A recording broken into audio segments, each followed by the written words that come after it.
All right, welcome everyone to the last Six-Pack podcast ever. And we have Gabby Minton here with us today. Hello. Minton. M-I-N-T-O-N. I get a lot of variations of it. I get Minton. I get Minton. But it's like Minton. mint and on. Right? Yeah. That's how it's spelled? Mint and on, yes. Mint and on. Not we're mitten. not gonna. Yeah. All right, so yeah, we're checking in, hanging out, and for a lot of reasons that'll be explained later on, this is the last episode of the Six-Pack podcast, and it's only fair that Gabby be here as my final guest since Brewed Up Joe was my first guest ever. So it kind of a bittersweet closing to this thing that started and turned into something else. So cheers with the waters to that. Hydration. And hydration, yes. So yeah, let's just get into it. Let's get into what you got coming up. So you got, we're gonna call it a mini tour. It's a mini tour. It's a Fort Worth tour. A Fort Worth tour. Oh yeah, that Tour. works. Do you say tour or tour? Tour? I make it 2 syllables usually. Tour. I didn't notice till the other day. I go tour. Never thought about that until this moment. It's right a Fort now in Worth life. tour. I feel like I need a cowboy hat. But no, You yeah. have goats, so I'll be at Bearded Lady on April Fool's Day. And it's not a joke. I'm really there. You're really gonna be there. April 1st at noon. And then Panther Island Brewing on the 14th at 6. And then Are these all Saturday shows? they're actually scattered. April 1st is a Saturday. April 14th is a Friday. Okay. I have one on April 17th I'm really excited about. It's the Rot Swap with The Rot Noise. Swap. With Noise Rot? Yeah, Noise Yeah. Rot. They That's do the like one at the Post. Uh-huh. Right. Okay. Yeah, it's going to be really cool. It'll be all acoustic. It'll be me and a couple of other people up there for a couple of hours. But that one's on Monday the 17th at 8. Monday the 17th. Yeah, Monday night show. And then a new place I've never played also. The 30th. I'll be at Wishbone in Flint. Where's that even at? It's in Fort Worth. And it's apparently a pretty fancy place. And they have a speakeasy attached to it. Oh, okay. Yeah. So I'll be on the patio there Sunday the 30th at noon. Okay. That'll be a nice brunch. Never heard of that place. I'm excited. I'm going to go check it out beforehand. Because it sounds fascinating. Yeah. I've heard it's really fancy too. Yeah. Gotta clean up my set a little bit. And they don't know yet. It'll be alright. You're on the patio. It'll be fine. They'll see this and call me like, hey, never mind. Hopefully not. Hopefully that's not what happens. No, yeah. I'm sure it'll be great. So you released the project. How long has it been since you released the project? What was that? So my last project I did was my single Don't Make a Sound. It came out on Friday the 13th in January. And then But there's a music video out for that. Yes. Yeah, I got an overwhelming response from that song. And so I got with Fo and we did a video. And it was just me and him in a creepy house. In Rock Island. Yeah, in Rock Island, not anywhere else. In Rock Island. They got very defensive about that. I'm sorry, guys. Let me represent correctly. Yeah, I talked to him about it. I was like, bro, where did you find that house? He was like, it was just a spot that I knew about. It was actually a creepy side story to that. There is, so nobody else will get to record there because they're about to shut it down. Oh, yeah? Yeah, the city's making them tear it down or something. So mine will be the only video there. But we were recording, and so the main house was the one that we were just going to be in. The one where I'm sitting with my chair and playing my guitar and the light. And then we were almost done, and right next to it was this completely separate house. And was it intact, though? Barely. It looked like it was falling apart. Like, I almost didn't want to go inside. But Fo went in first. Shout out to him for doing that. He seems like an urban adventure kind of guy. Oh, yeah. No, like, I'm ready to jump some fences for some shots. He was down really quick to go inside. But all that shit was not mine. Nothing in that video is mine. We don't know whose it is. The owners don't know whose it is. The Tamagotchi thing and the little sheep, the video games, the cassettes, they're like, it's just been there the whole time. Yeah. Okay. Super creepy stuff. It was perfect for the video. Perfect. It was exactly what we were going for. I know the single art, I guess you would call it, because it was for the single. I told Fo, I was like, bro, you need to make those into shirts. Like now. That's actually me as a baby. Yeah, I know. He Little talked baby about me. it, and then he said that your mom made him change the upside down crosses.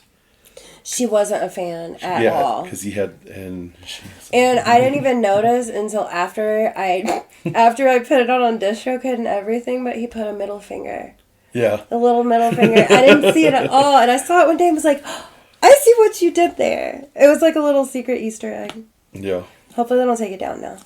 They won't. Hopefully they don't take it No, down. yeah, it's really good though. It's about just mental health and domestic violence and family violence and how untreated mental health completely affects your entire household and well-being. And it's just, yeah, it's some serious shit. But I know there's a bunch of other people that feel the exact way. They're like, I've dealt with stuff like that before too. So it's kind of scary to put out. But I knew a lot of people would be able to relate, unfortunately. And I think that's a big part of, like, when I heard that the UFC fighter, I don't know who he is, Paddy the Baddy, when he talked about mental health and just he said that he got a phone call after a fight. He was like, I got a phone call that one of my friends killed himself, so I have to be back to my home country to go to a funeral. And he's like, and he was just talking about, like, if you don't have someone to talk to, like, please just speak up, talk to somebody. Like, reach out to somebody. And, like, that really stuck with me, and it really has. And then dealing with my own mental stuff and my own... I've been exposed to some certain aspects of my life that I haven't been dealing with properly. So... The accountability you take, and even just saying that, though, is so intense and so important that you're acknowledging it and you're very aware of it. Yeah, well, it took an act of God to get me to that point. An act of the judicial system of God. There's going to be a lot of inside jokes on this, but all of it will be revealed here pretty soon. But yeah, so there's just some things that I need to adjust in my life, and at the same time, there's a lot of stuff that people just don't deal with. Like, we'd rather back burner. It's easy to suppress. Deal with that. Yeah, I'll deal with that later. And like, we all have our vices, like alcohol or just staying busy. Like, there's some people that just go to the gym way too much just because it gives them, get in that zone and be out of everything. They're out of, like, reality for a little bit, and they can focus on whatever they got going on. But I mean, everybody's vices isn't everyone else's vices. And I just know I was using mine in the incorrect way. Yeah, and some people don't ever notice until it's like far. That was me, right after me and the kid's dad split. I was out in the streets trying to, like, have fun. I was like, single lady. And looking back, I was like, I was just, like, obliterating myself with alcohol. Probably just, like, avoiding everything, you know? Yeah. And, it was nice in the moment, but looking back, I'm like, fun. I was sad. And then, like, the other thing is, like, I've learned that I wasted a lot of time. Not like I missed out on time. That's hard, too. I just too. wasted it. Like, there's a lot of other things I could have accomplished, I could have worked on. Like, and one thing that I didn't realize until I started watching these fucking podcasts is, like, man, this gut on me is getting kind of big. Like, I went way back to, like, one of the first episodes, and I was like, wow. I was in a tank top then, and I was like, I was looking kind of slim, and then I had to get on a scale recently, and I was like, the scale's lying. I broke the 300 mark, and I was like, there's no way I'm that heavy. And I was like, well, my knees hurt, my ankle hurts. Sometimes when I try to do when I bend over, it hurts my knees. Yeah, I can't get up as quick as I used to. And I was like, well, maybe I'm not gonna throw myself into the gym and forget all my problems, but maybe I need to start going back. I've been paying for the membership for 2 years. Oh, yeah. So. Once I picked up yoga, I stopped going to the gym, but I still pay for it. I've paid for it every month for, like, Planet Fitness makes it really hard to cancel your gym membership. You have to go tell them to their face. I'm a platinum member at Planet Fitness. I can go to any Planet Fitness anywhere. You can go use the massage chairs. I barely go to the one that's next to my house, so.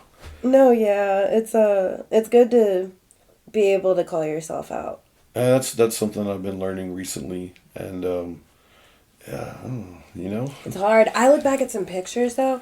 You don't realize how big you are until you start taking care of yourself. Like, I ballooned up when I got my corporate job. When I left my stressful, horrible hotel environment and got a nice, cute sit-down job with a full kitchen, I, like, ballooned. And I didn't notice until I started, like, not feeling good. Once, like, I was waking up feeling disgusting. I was like, I need to change something. And then I started doing yoga and meditate here and there, but the yoga was the game changer. I think I need to start. Well, okay, I'm not gonna lie. I've done beer yoga before. Hey, that's yoga. And I did hot yoga one time. Hot yoga's not for me. Nope, I feel like I'm gonna pass out. I do like air conditioned yoga in a quiet room.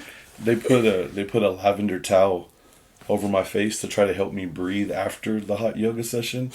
Apparently, me and lavender don't get along. I almost died. Like, I was, like, hyperventilating. Like, I couldn't breathe. Oh, like, my gosh. Are you allergic to lavender? Maybe I am. I don't know. But I'm never going to touch the stuff again.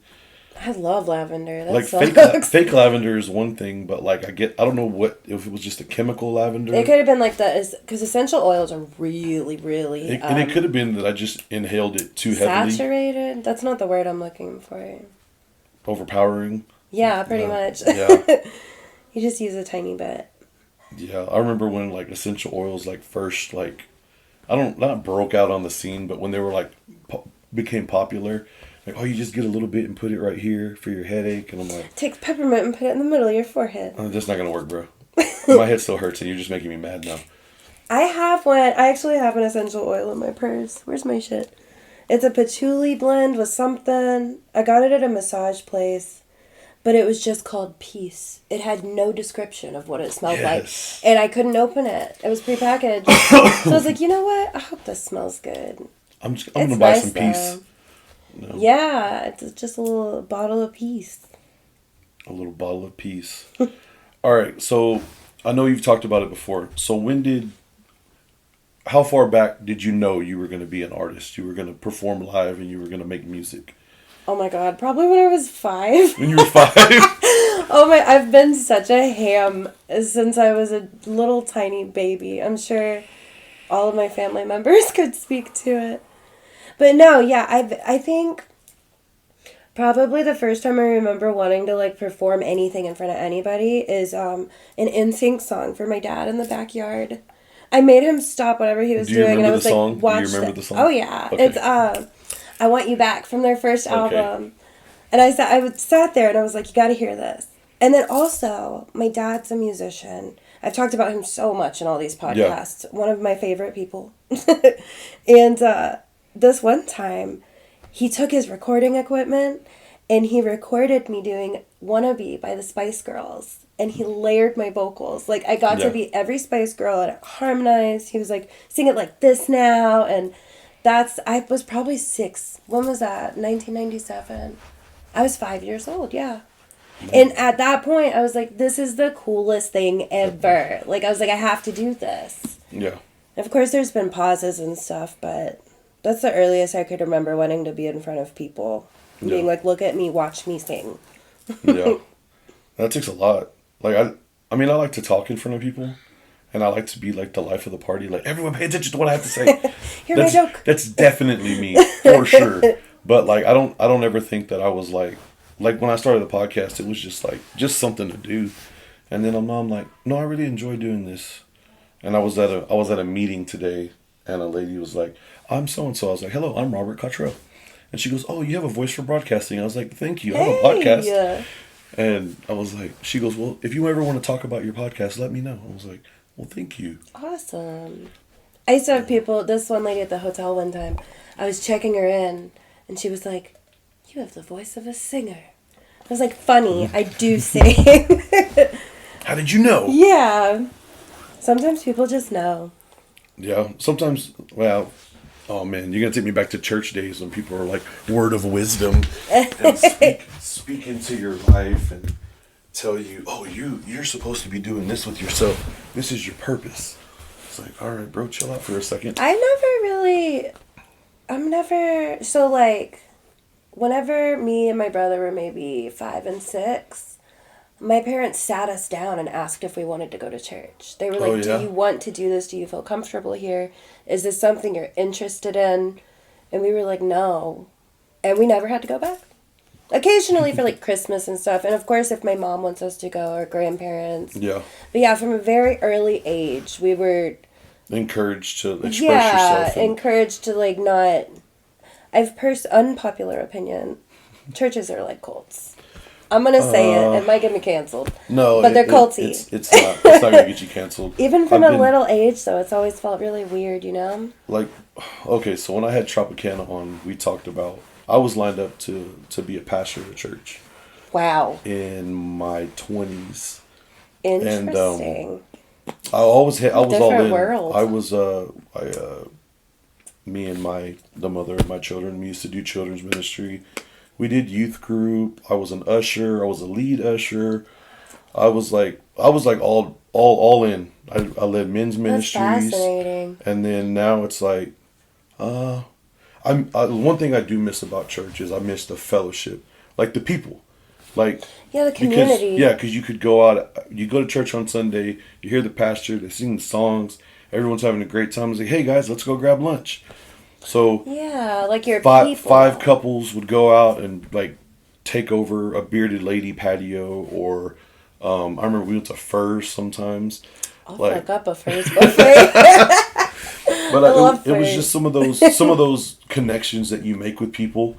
But I've learned that you can make those connections outside of church. You can build genuine friendships, and they're so important. Yeah, and like certain people have reached out to me with certain things, and it's like, man, I got family that doesn't even talk to me like this, that doesn't say anything. Oh yeah. And it's like, sometimes it feels like you have a family within your friend group, and like 2-hour phone calls with certain people. It's like, man, this person really genuinely cares about what I'm going through. I was just talking about this last night. We were out for Joe's birthday, and I feel like everybody's adopted me into Fort Worth. I feel like I'm like a whole person now. Well, I've always been a whole person, but like I felt like such a outsider coming from more of the Dallas side of the area. Yeah. But everybody was so welcoming and so open, and yeah, you're a Fort Worthian for sure. Yeah. I don't even like that word, but I'll say it. Yeah, I absolutely claim Fort Worth as a close place in my heart. Yeah, because I just know the community here that we're involved in, our friend group, the people that we hang out with. It's amazing. I'm in awe of it sometimes. Like this, like when my phone goes missing for 48 hours and I'm not on it, I'll get back and it's just people like, where are you? Are you okay? Message, hey man, I'm going to be here. Meet me here. We're going to go here. This is where we're going to be at. Come through. Let's go do this. Let's go do that. And it's like, wow, man, these are genuine people that are like, hey, where you at?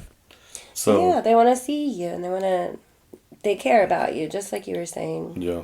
That's like I didn't get to hang out with Joe on his birthday. Oh, yeah. So I sent him money to buy beers. So that paid for my beers too, thank you. Paid for my dinner.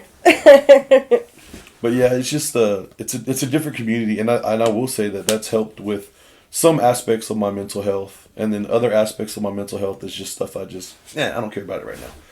So I think it's time. I was talking to Cece the other day, and she was telling me. Shout out Cecilia, Creatively Butte Goods. Yes, shout out. The best boutique in the whole world. But she was telling me there's because that's one thing that I'm guilty of. I hate being alone. Like it's hard. I hate being alone. Make yourself be okay with being alone. Yeah, that was a big change for me. And then like the self-examination and the self-talk in those alone moments, because it's like, nah, I'm gonna call somebody. I'm not gonna sit here in this. Nah, I gotta go do something. And I think that just staying busy was a big issue that I had, because I didn't get to have those moments with myself. So, man, we really gone into a lot of mental health stuff, really. That's good. Yeah, but I mean, awareness. Yeah, it's just those things that we push back that we need to acknowledge. They come up eventually, whether it's accidentally screaming at your friends or crying in a supermarket. They force themselves out one way or another, and it's not pretty if you don't address it yourself. That's me and Tropicana talked about that too. He was like, man, somebody will do something to me that I didn't like the way it went down, and I'll just bottle it up. And I was like, yeah, you bottle it up so long. And then randomly that person will do like the littlest thing to you. And then this is why I fucking hate you. And like you'll just blow up on somebody. It's like, yeah, I should have talked to them before. Oh yeah. I've learned to like immediately, the second something bothers me, I'm like, It's time to say something. Yeah, I'm like, I have to get it off my chest, regardless of how little or big. I'm like, if it's bothering me and it sits there, it's going to eventually be big, even if it doesn't need to be. Yeah, it becomes a lot bigger, a lot faster than you thought. Yeah, you build it up in your head the more you don't talk about it. Yeah. And then it's like a whole thing. And you play it out in your head a bunch of times, like, if I said this, then they're going to say this, and then I'm going to say that. And then before you know it, you're like, okay, well, they said it. Yeah. But it was never even a conversation. You had an entire fight in your head with the person and that other person. And then you're mad, and they're like, hey, what's up? I'm mad at you for some reason that I don't remember right now. I'm mad at you for a pretend argument we made up in my head. All right, so we're not drinking, but one of the topics that we always talk about is your drink of choice. And I know that usually when we hang out, you have a Shiner in your hand. Yes. So besides Shiner Bock, what is it like? You go to a bar, what are you ordering?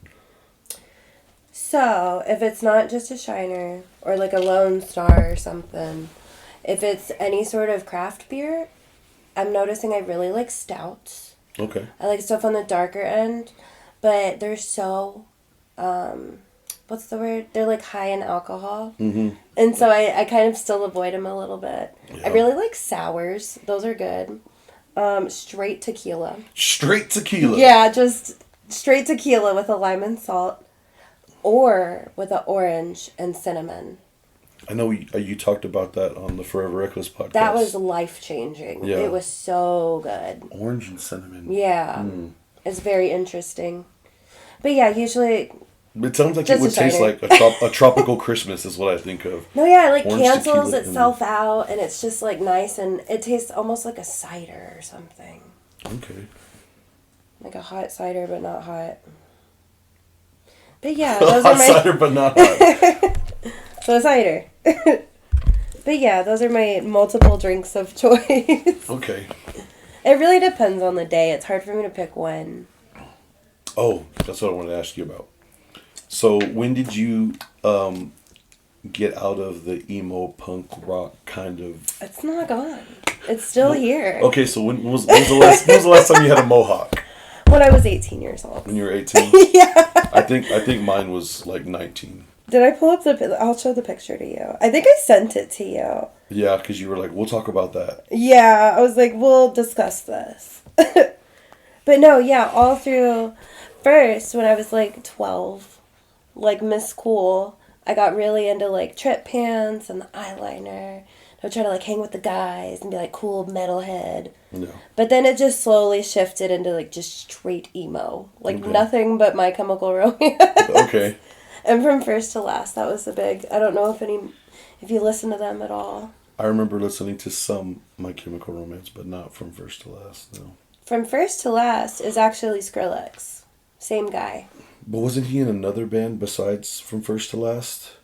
I don't know. I thought he was in another band. I'm sure he probably was. And he was... I bet I'll get messages from my friends. I'll be like, it's so-and-so band. Yeah, because I've had this conversation with... Yeah, no, because a lot of people think it's two different people. Yeah, he had he was like full vocals for someone, and then he did the whole Skrillex thing. Interesting. Which... A man of many hats. Yeah. His emo hat's my favorite hat, though. His Skrillex hat's the one that got him paid, though. No, yeah, that's true. Yeah. Oh my god. But From First to Last got him a lot of his fans first. Yeah. From First. Okay, that didn't work. That was horrible. You tried to do the play on words. I really tried, and it didn't. Didn't work out. But no, yeah. Even to this, and I feel like, especially with, I just turned 31, and I feel like I'm at a point where I can dive into like, you know, all the stuff that like you wanted to do when you were a teenager, but it was like ostracizing, and you're like, that's not cool. It's like you can do just whatever you want now. Like, yeah, it's like I could walk out of the house and wear trip pants and a sports bra, and nobody's gonna say anything. It's 2023. Yeah. Like, it's amazing. So I've been really diving into like healing my inner teenager, doing all the emo teenager things that are so fun to me. Truly, just like being myself, I think. I don't. When I was a teenager, I just think I was. I just thought I was the Mexican Paul Wall for most of the time. I had a grill. I want to see pictures. There's pictures somewhere, I'm I sure. want a grill so bad. I was gonna get one, but let's put a little hold on that right now. Yeah, no, I need a house before I get a grill.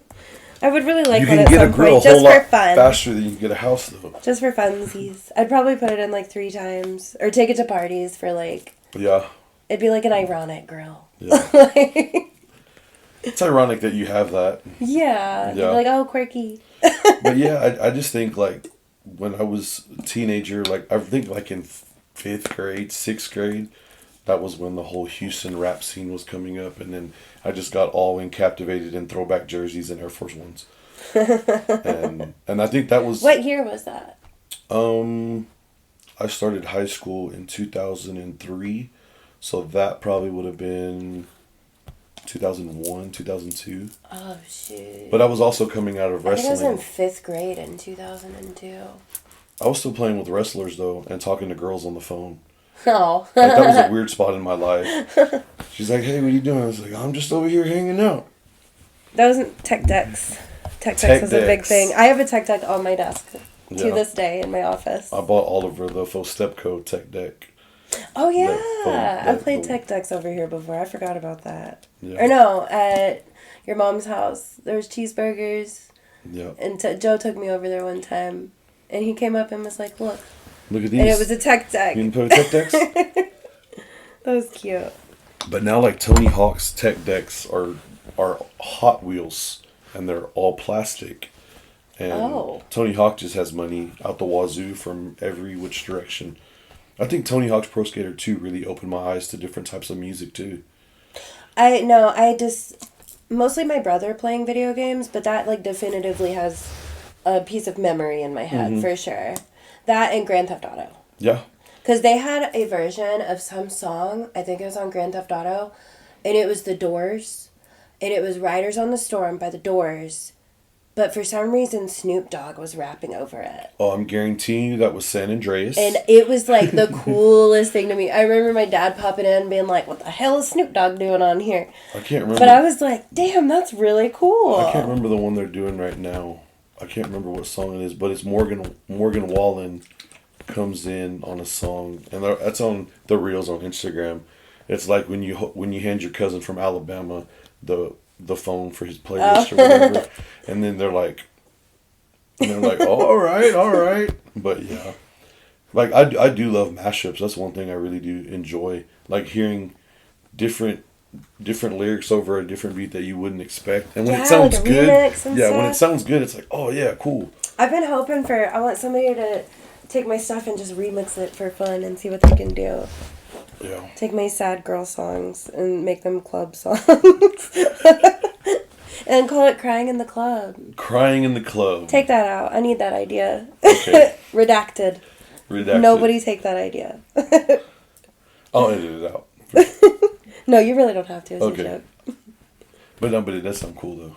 Yeah, no, that's a good idea. That's an album cover. That's an album name, for sure. Heck yeah. It doesn't sound like it's too out of my realm to cry in a club. I could name like 5 reasons a girl would cry in a club. Yeah, it happens for some reason. You break up at the club. Someone spills a drink on you at the club, and you're like all dressed up. You get a terrible phone call when you're at the club. Mm-hmm. You're about to get arrested at the club. Or you got in a big fight at the club. 5 reasons. See? You want to hear the 5 reasons from a girl's perspective? Go. You meet a nice girl in the bathroom. You would cry when you meet a nice girl? Oh, yeah. Oh. If you see a cute dog outside while you're waiting for your Uber.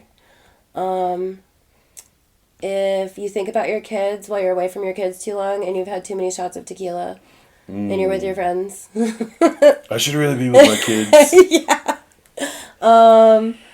If you get broken up with at the club, that's one we can agree on, that's true. And if you start thinking about women's rights. At the club. Yeah. Those are legitimately 5 reasons I've cried at a club before. Oh, those are probably not a club, but like a bar. Yeah. See, but that's like a club and a bar are different, I think. I don't go to clubs though. I've been to I almost got kidnapped at a Hispanic club in Dallas one time. Well, Mary, shout out Mary. She always gets a shout out and all my stuff, my baby. That's why you but shouldn't go to she clubs took in me Dallas. to, I think it was Far West or New West, one of the Wests. One of the Wests. But yeah, we were on the dance floor, and this man literally tried to pick me up and walk away. I had to like kick and flail. Like, no one said anything. No, nobody did. Everyone shit. was just there, like, oh. Human trafficking is real. It must be his girl. He's just gonna carry her out. Yeah, they're fighting. It's fine. That's another thing I think about sometimes. I feel like more people need to speak up when stuff like that happens. Like that's true. What are those? The TV show where the little kids like walk in and someone grabs them and they're like recording to see what people are gonna do. Oh no, I know what you're talking about. I don't know the name of it, but it's like, really, like they didn't say anything. They just let those people take that little kid. Mm-mm. And sometimes you get that one go, "Hey man, stop." No, yeah, I'm very vocal about things in like public settings. I accidentally screamed at this man at 7-Eleven not that long ago, and it was the owner of 7-Eleven, but he was treating the worker like a piece of shit. Oh. And I thought it was some random man. I didn't realize he owned the 7-Eleven. And it's like the one I go to all the time. I almost never went back. I go back now, though. It's been a minute. He forgot. But no, yeah, I was like, do you need me to call the cops on him, ma'am? And after a minute of me going off, she was like, it's my boss. I was like, oh, I'm so sorry. So sorry, you're doing a terrible job and he's yelling at you. Yeah, I'm sorry your boss is a piece of shit. Yeah. Oh, but I think everybody's had those bosses. Yeah, call the cops on him, please. Power trip. Right? I don't know this man. Then call the police. Call the police. Take him out of here. I own this establishment. No, you don't.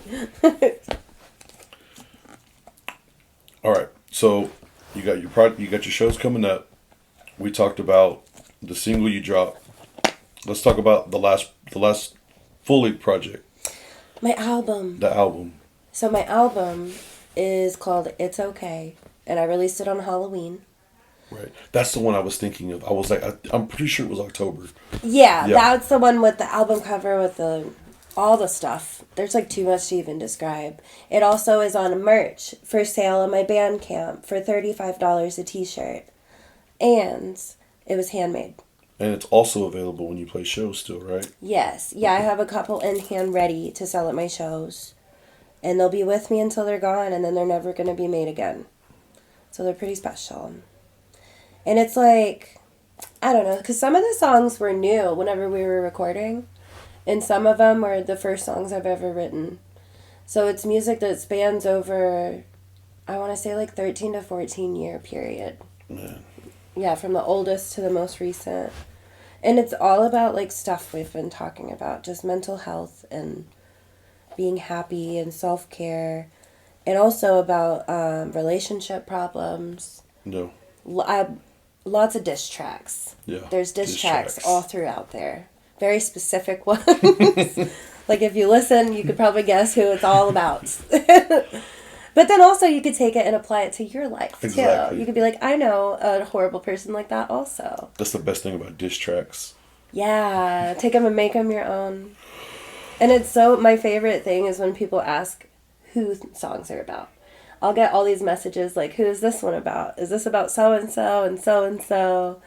And I'm like, it's going to remain a mystery unless you already know. You know. Exactly. You already know. If you know me, you know. Yeah.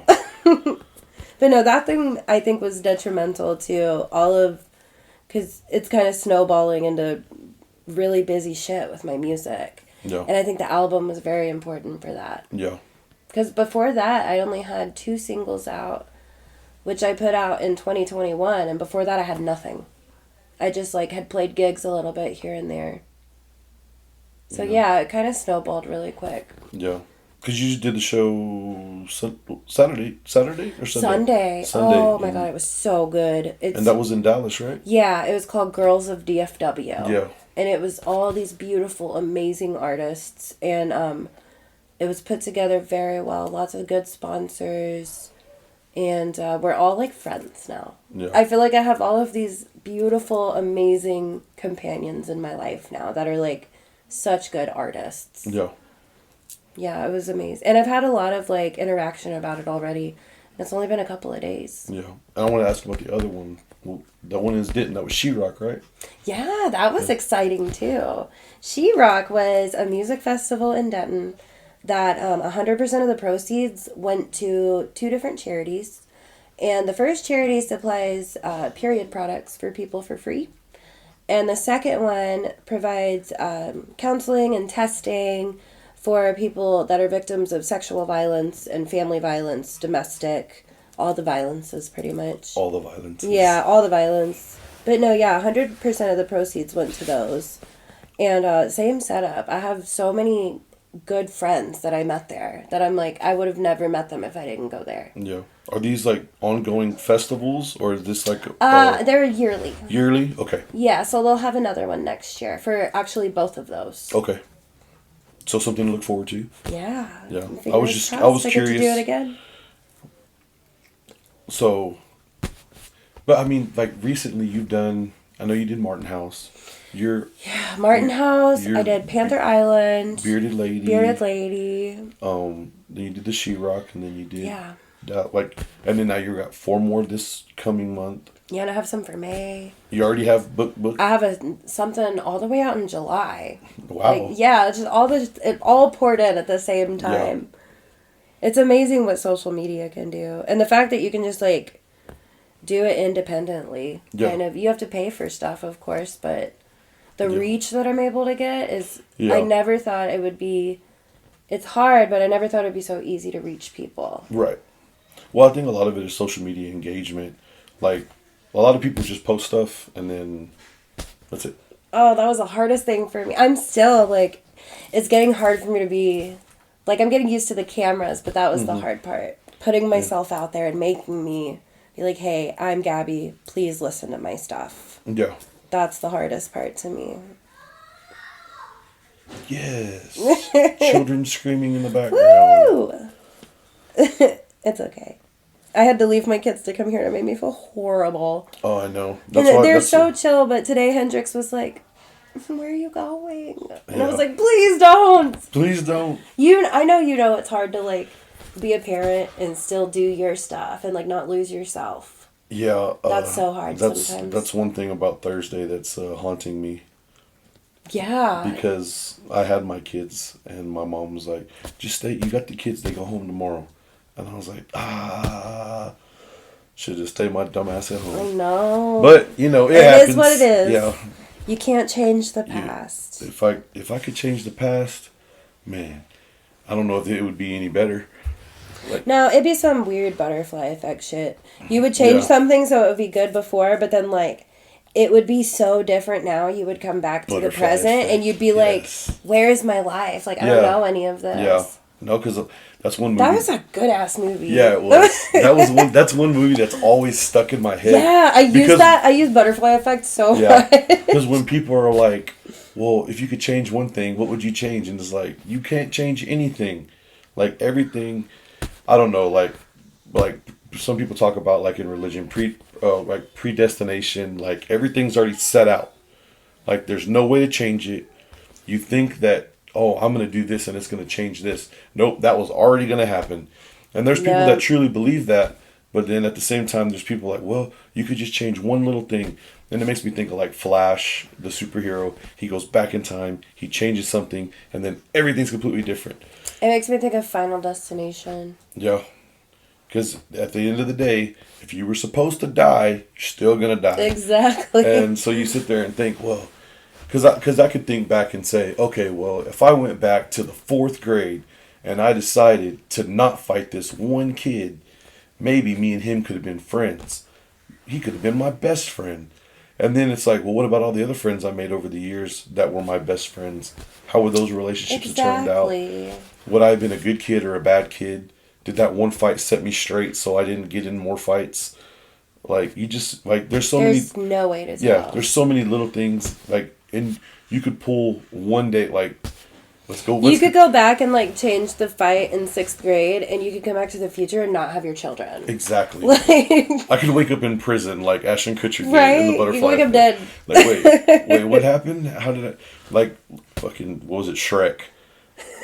When he gives Rumpelstiltskin that one day, just one little day, when you were a baby... And he gives him that one day, and it was the fucking day he was born. And then it just changes the entire world, the entire aspect. So if you weren't there that one day, maybe somebody, their whole life turns out different. Yeah. So what's supposed to happen happens. Yeah. And you can't stop it. Yeah. So let go. So let go. Exactly. Yeah. Find the positive. I'm saying that like find it's so the silver easy. lining, and just kind of keep it moving. Like there's nothing else you can do. Like you can sit there and get mad about it and get angry about stuff, and like I have all the reasons in the world to be mad about shit that happened in the past, but at the same time, being mad about that stuff isn't going to change anything in the future. I thought about that a lot at my son's birthday party. You came with your children. It was a beautiful... My kid's dad was there. His wife was there. His divorced parents were there. My divorced parents were there. It was the mesh of people. His wife came up to me and was like, how's everybody here? This is crazy. But it's like, I feel like everybody's at that point. You're just like, I think a lot. Let's just chill. Like, I think it's time. It's the energy, too. The energy you have to put into being angry at somebody is so tiresome. Yeah. And then, like, the realization that, okay, that's over. That's done. Exactly. That's not my life anymore. My life is this way, that stuff's that way. Yeah. And it's easier said than done. It takes a lot of time. It takes a lot of time. A lot of patience. And I think a lot of people rush it. I know I've rushed some things that I shouldn't have. And that's another thing. When you rush things, it fucks it all up, too. Yeah. Wow.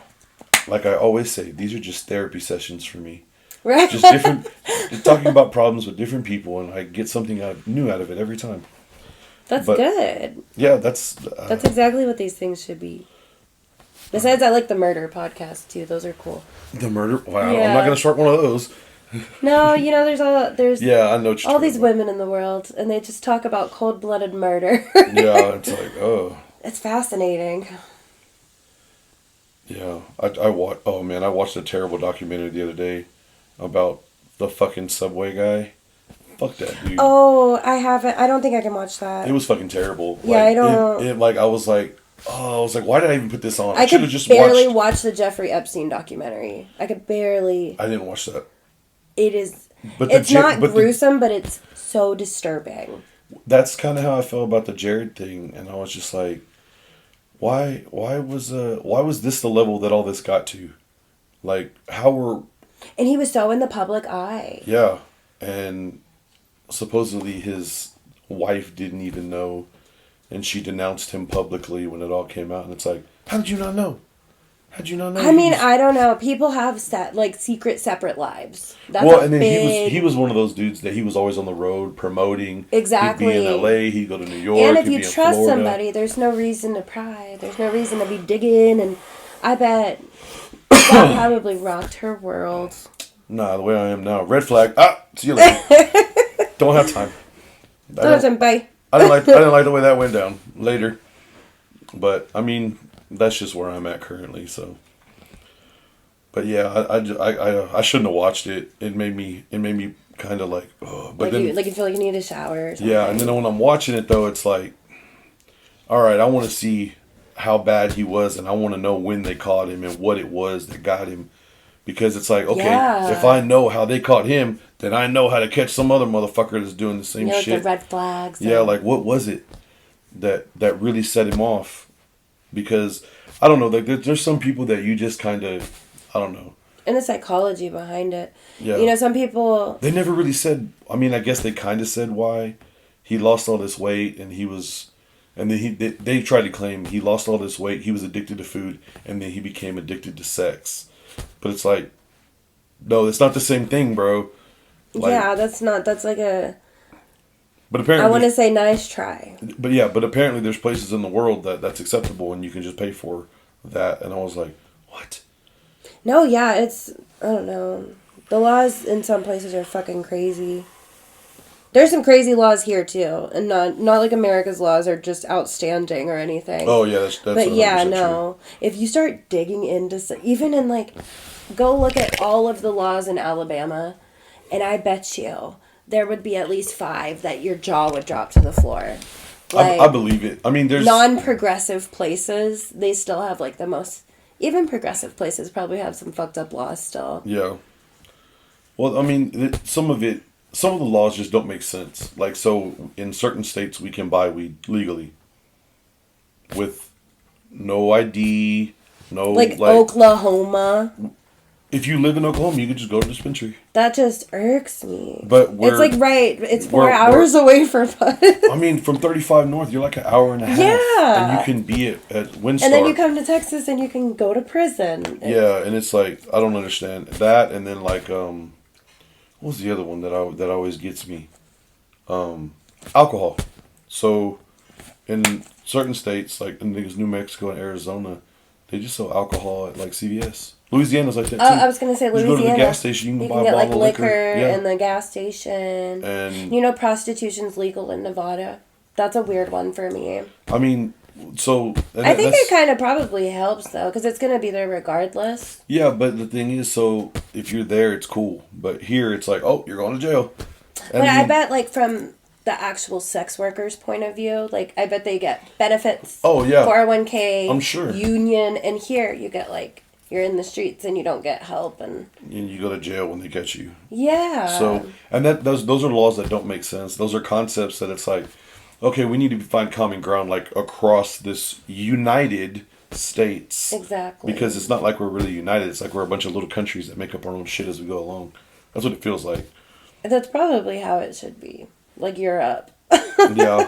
Where there's just like a bunch of little mini countries. Yeah. That'd be cool, but I just feel like because we're united, it's like, well, how come he gets to do that, but I can't?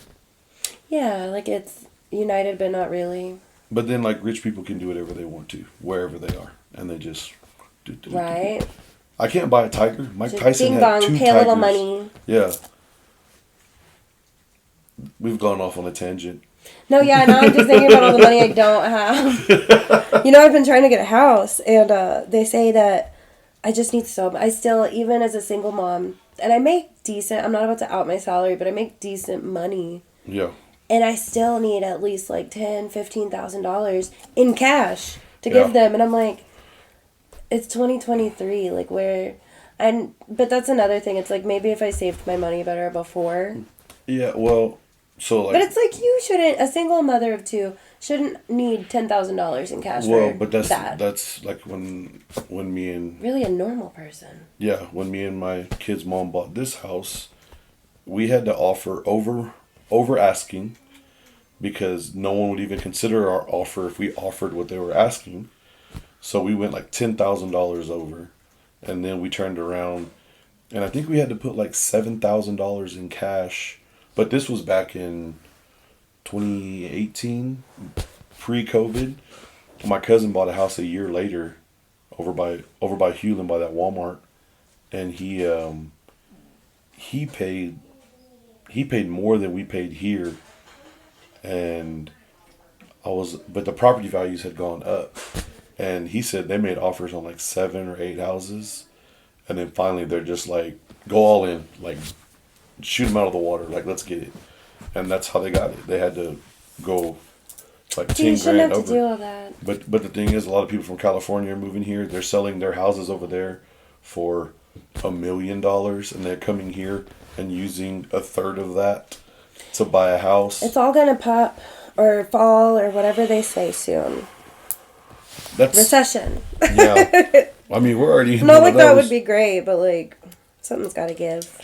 That's what they keep saying, but I just think Texas is turning into miniature California, little by little. Joe Rogan opened up a freaking comedy store in Austin. What did he call it? Area something. It's something to do with aliens. I bet that place has the weirdest energy. I mean, it's Austin, so... Yeah, I guess that works. It just works. Not like a good weird, though. I bet it's a weird. I mean, it's not like he's going to be there every day. That's where he'll do his podcast in the back. Yeah. Just screaming, very loud and being read. I know I watched a drone view of it where they flew a drone, the outside, and then it goes inside and it goes up to one room and it comes back down, it goes to another room, comes back down, it goes into the bar area. Interesting. I was like, wow, this is I don't think I should have watched this whole video because I'm probably never going to go down there.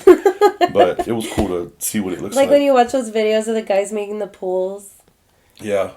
It's like, that's cool. I always think I could do that. And I'm like, I'm never going to fucking make a pool like that. I know. I watched the dude make a house out of mud. Yeah. And I was like, like that's watching really those. cool, man. Those are Also, fascinating. I'm never going to make a house out of mud. I just don't have the time. Maybe if you or the need to, means. when the world ends, you'll slightly know how because of YouTube. I'm probably just going to go to Home Depot and live in one of those little barns there. Get a she shed. Yep. Man, people with tiny houses now, they're saving all kinds of money. Like, if I was a single man with no children, I would have a tiny house. I could, yeah. Yeah, but with kids... If I didn't have kids, I don't think I would buy a house at all. I'd probably, I don't know. Maybe I'd have some cool condo somewhere. I just feel like the tiny house would work for me. Like, they turn those freight containers into houses now. Oh, yeah, the storage ones. Yeah, that looks super There's cool. a show about that, and it's so fascinating. It always ends up being, almost the same price as a house, though. Well, yeah, because it never is cheaper. They get crazy with it, though, and they got, two of them stacked, and then they have, all glass walls. I guess it's, a lot bigger than what it would be if and it it's was... nah, bro, I just need, the 50-footer, and then, put me a deck on the side, and then, I need a bedroom and, some kind of kitchen area. If I was a single man, that'd be, this is good, bro. I'm good. No, yeah, you need, a couple of... What are they called? Storage units? Yeah. But I mean, there's people doing all kinds of stuff with that. And then, you can rent them now. Like in Oklahoma, they have mini or tiny houses you can go on vacation in. Oh, we did that for Joe's birthday a couple of years ago. Yeah. We got a tiny house in Waco. Yeah. It was really cute. They shot a video out there. It was pretty cool. We snuck onto somebody else's balcony to do the video. It was fun. But no, yeah, it was really interesting. I feel like I would get, severely claustrophobic or over... I'd be like, I need to stretch. Everybody get away from me or something. Well, that's what I said. As a single person, I think. Yeah. What are those other ones that came out with? The boxables. Boxables? I don't know what that is. Where it's basically the house is pre-built. They show up and they, fold the house out. Oh, my God. And they put a roof on it. Does a tornado, tear it? Oh, I don't know. But Elon Musk is putting his money into them. He bought one and put it down here in South Texas where he's planning on building his small town. I want to see how they hold up in a tornado. I don't know, but the video, I'll find one. It sounds like a takeout box or something. Like Chinese food takeout box. But the thing is, if you have a piece of land, it's like a full... I mean, it's not a full house. It's kind of like a tiny home, but it's got a semi-full kitchen, a dining room table. It's like a living room and it has a wall that looks over into the or bedroom that looks into the living room. But it's it's $50,000. And if you had a piece of land to sit it on, and then I'll just get 3 of those. That's what I'm saying. They do it like that. And then the boys could have one, and I'll have one. They have them where they have 2 stories. And I'll have a music one. They have 2-story ones. They have ones that are 2-storied with a partial garage underneath, so you're covered parking. I'm like, y'all are playing with Legos, and people are gonna live in them now. But that just sounds like a tornado would come through and it'd be gone. But I'm knock on wood. When was the last tornado we had here locally? There was a tornado in Irving 4 days ago. But that's Irving though. That's not here. That is North Texas. That's not Fort Worth. There's been some NATOs pretty close over here. I remember the ones that I couldn't tell you where, but I feel like in another life I was a meteorologist. I was a weather girl in a parallel universe. That makes Gabby's telling you the evening news that makes and the me weather. Think of Cotty with a Chance of Meatballs. It makes me think of Anchorman. Anchorman? Okay. You stay classy, San Diego. Go fuck yourself, San Diego. What did you say? What did you do? Go fuck yourself, San Diego. It's like he will read anything off that teleprompter. Oh man. That's so funny. That's one of those movies you could just watch. That's my comfort movie. There's one-liners like that I'll randomly say when I'm around people. Like today at work. I was like, back in 82, I could throw a football a quarter mile. I bet I could throw a football over them mountains. And then Uncle Rico gets his steak. Check this out. And hits hits Napoleon right in the face with it. That's the best when you say a movie line and somebody shoots it back. Yeah, or they immediately start laughing hysterically. I can't believe that's what you just said just now. Yeah, one-liners from movies are always my favorite. Right? That's that used to be memes. Yeah. For sure. Before memes, Before you memes just were a shouted thing. out movie lines. Just randomly, someone comes back from the restroom. You're like, "Oh, you wipe your own ass?" It's like, yeah. All right. Is there anything else you want to touch on, Gabby? I don't know how long we've gone because I don't remember when we started. It's been a good while. At 54 now. 54. Thank you. Executive producer Joe. Executive producer Joey. No, yeah, I guess mainly just take care of your mental health. Yeah. Very serious. And go listen to my music. And one more time with the shows. Okay, let me get out the list. Get out. It's a lot. Yeah. Okay, so I know Bearded Lady, April 1st. That's going to be 12. And then, I could do it without the list. I don't need the list. Panther I Islands. need the list. On the 14th. And I'll be there at 6 o'clock. 6 to 9. And then Monday the 17th is the Rot Swap at the Post at River East. And that's 8 to 10. 8 to 10. And that's me and a couple of other people. All of these are free. And then the 30th at Wishbone in Flint. I'm going to have to look into this Wishbone in Flint. Yeah, I'm going to go check And it out Flint, a little bit. like- Wishbone and Flint. Like you start a fire with? Like Flint? I think like Flint, Flint, with a last Michigan? name. Like Flint, No, Michigan? Flint with a Y. Flint with a Y. Okay. Wishbone and Flint. I don't know why. I know that Flint, Michigan is a place. And they still don't have clean drinking water. Really? Mm-mm. Oh, let's not get into conspiracy theories. Right Yeah, now. it'll go well over. But yeah, listen to all my music and come to my shows. And you can stream Don't Make a Sound on all streaming platforms and watch the music video on YouTube. And it was written by me. But it was produced, mixed, recorded, shot, all of it. Crooked Tooth Studios did. Okay. And then my album is also still everywhere. That one was recorded at Sad People's Donuts by Rich Erie. Amazing, amazing producer and also an amazing artist. And that's on all streaming platforms as well. All of them under Gabby Minton. Gabby Minton. All right, and then I got to shout out JOE for the 817 Fort Worth shirt that I'm wearing right now. Yes, go buy all of his merch. These are going to sell out by the end of the week. Pay for my future food and drinks. All right, we're going to wrap this one.